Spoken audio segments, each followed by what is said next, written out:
Hey everyone, this is my game. I wasn't sure if you guys would be able to access it as it is a Google Slides and a Google Form. I'll make sure it's shared, but just in case, here's a quick little video explaining what my game is.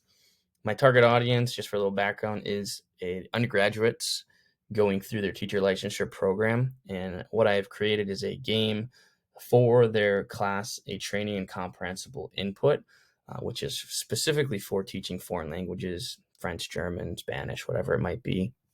And they have a few different scenarios that they're faced with in the game that they have to respond to. And how the game works is if they have the most votes for their response to the scenario, that's how they can win.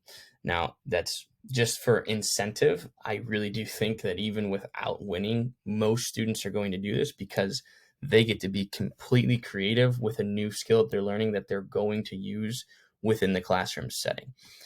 There's a directions slide as well as a rules slide. I'm not going to read through it word for word for you, but it does give them a better understanding of what they have to do.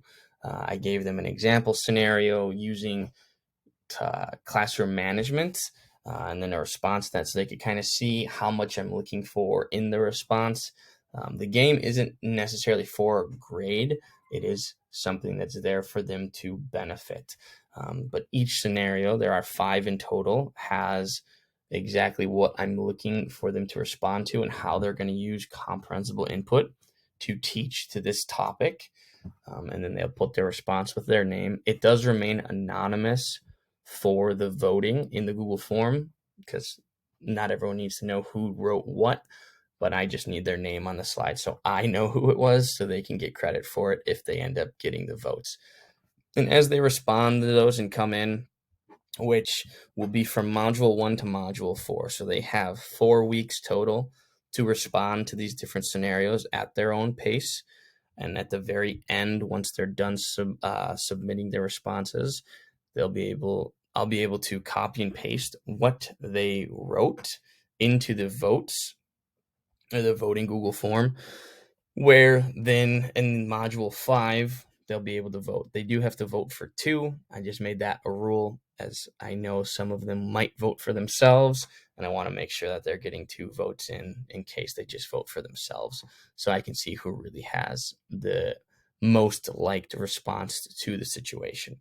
Um, Module 5 is much more laid back, it's more reflective, and it's a good way for them to see, and they'll be able to respond to their peers as well. There'll be a feedback section at the very end of the Google form as to why they liked it, and that'll be something that I put into those Google forms. It is more work on my end, but it's something that I know will be beneficial to new teachers to be able to see what they achieved and what they need to improve upon. But I hope you guys like it. I'm very excited. If this was something that existed when I was in my undergraduate program, even though it was in person, I would have loved this because being able to learn at my own pace and be creative with how to teach different lessons is, I think, what most teachers just enjoy.